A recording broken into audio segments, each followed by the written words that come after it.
تاریخ میں آتا ہے کہ سومناتھ کا مندر اتنا بڑا تھا کہ ہندو راجے اپنی جاگیریں اس کی خدمت کے لیے وقف کیا کرتے تھے، اپنی جوان بیٹیاں خدمت کے لیے وقف کرتے تھے جو ساری زندگی کنواریاں رہتی، جنہیں داسیاں کہا جاتا تھا۔ 2000 براہمن ہم وقت پوجا پاٹ کے لیے مندر میں موجود ہوتے تھے، 500 خوبصورت ناچنے گانے بجانے والی اور 200 قوال ملازم تھے۔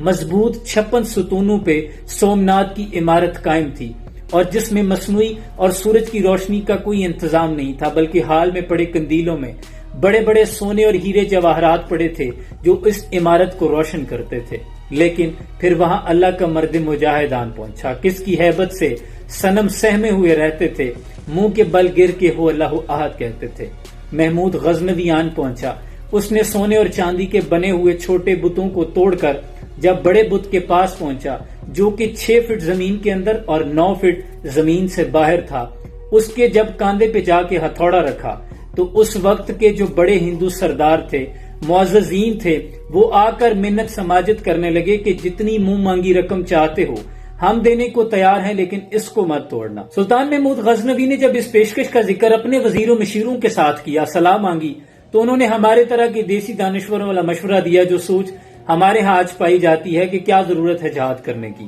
ہم اپنے طریقے کے ساتھ سکون کے ساتھ اپنی معیشت کو مضبوط کرتے ہیں۔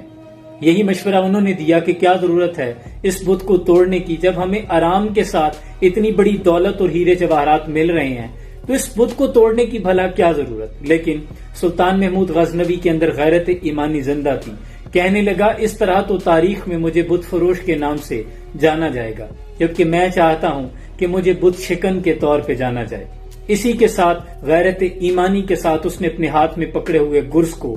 اس بڑے بت کے منہ پہ دے مارا اور اس کا سر اتار کے دور زمین پہ پھینک دیا، اور اسی کے حکم پر پھر جب بت کو 2 حصوں میں تقسیم کیا گیا تو اس میں سے اتنے ہیرے جواہرات اور دولت نکلی جو کہ وہ پیشکش کر رہے تھے اس سے 100 گنا زیادہ تھی۔ یہی وہ وجہ ہے کہ ہندو مورخین اسی وجہ سے سلطان محمود غزنوی کو ڈاکو لکھتے ہیں، لیکن اسلام اسے مال غنیمت کہتا ہے۔